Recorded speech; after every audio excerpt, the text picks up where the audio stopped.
కూటమి ప్రభుత్వంలో శాంతి భద్రతలు లోపించాయి. ఏపీ ముఖ్యమంత్రి చంద్రబాబు నాయుడు అధికారంలో మహిళలు, యువతలపై అత్యాచార ఘటనలు పెరిగిపోతున్నాయంటూ వైఎస్ కాంగ్రెస్ పార్టీ చేసిన ఆరోపణలను ఉప ముఖ్యమంత్రి పవన్ కళ్యాణ్ తిప్పికొట్టారు. జగన్ ప్రభుత్వంపై ఫైర్ అయ్యారు పవన్ కళ్యాణ్. వైఎస్ జగన్మోహన్ రెడ్డి హయాంలో ఏకంగా 30,000 మంది మహిళలు, యువతలు కనిపించకుండా పోయారంటూ గతంలో ఎన్నికల ప్రచార సభలో తాను చేసిన ఆరోపణలకు మళ్లీ గుర్తు చేశారు. గత 5 సంవత్సరాలు ఇన్ని వేల మంది అమ్మాయిలు అదృశ్యమైతే వాళ్ళ గురించి అన్వేషించడం కాదు కదా. కనీస వైఎస్ఆర్సీపీ ప్రభుత్వం ఒక్క మాట కూడా మాట్లాడలేదని అన్నారు.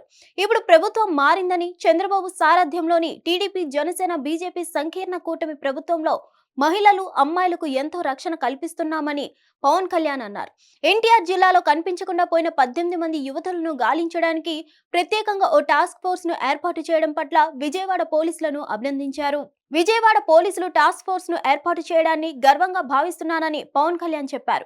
ఈ మేరకు తన వ్యక్తిగత అధికారిక ఎక్స్ అకౌంట్ లో దీనికి సంబంధించిన కొంత సమాచారాన్ని పోస్ట్ చేశారు. వారిని ఆ దిశగా ప్రోత్సహించిన హోంశాఖ మంత్రి వంగలపూడి అనితకు శుభాకాంక్షలు చెప్పారాయన. మహిళలకు రక్షణ కల్పించే విషయంలో చంద్రబాబు సారథ్యంలోని ఎన్డీఏ సంకీర్ణ కూటమి ప్రభుత్వం ఎప్పటికీ రాజీ పడబోదని పవన్ కళ్యాణ్ తేల్చి చెప్పారు.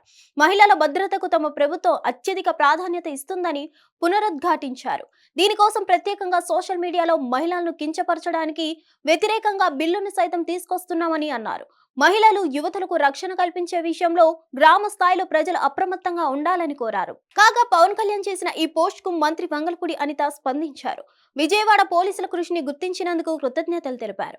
మహిళల భద్రత, రక్షణ, వారికి న్యాయాన్ని కల్పించడంలో ఎన్డీఏ ప్రభుత్వం తిరుగులేని నిబద్ధతకు అద్దం పడుతుందని అన్నారు. చంద్రబాబు డైనమిక్ నాయకత్వంలో ముందుకెళ్తామని చెప్పారు. మహిళల అక్రమ రవాణా, తప్పిపోయిన వాళ్ళు, సోషల్ మీడియాను దుర్వినియోగం చేయడం వంటి సమస్యలను పరిష్కరించడంలో తమ ప్రభుత్వం చిత్తశుద్ధితో పనిచేస్తుందని వంగలపూడి అనిత అన్నారు. మహిళల భద్రతకు అత్యంత ప్రాధాన్యత ఇస్తున్నామని, రాష్ట్ర వ్యాప్తంగా కఠినమైన చట్టాలను అమలు చేస్తామని హామీ ఇచ్చారు. హిట్ టీవీ యాప్ ని డౌన్లోడ్ చేసుకోండి. ఇందులో short news, live news, entertainment movies అన్ని అవైలబుల్ గా ఉన్నాయి. Please download Hit TV app. Hit TV app. Hit TV యాప్ని ఫ్రీగా డౌన్లోడ్ చేసుకోండి.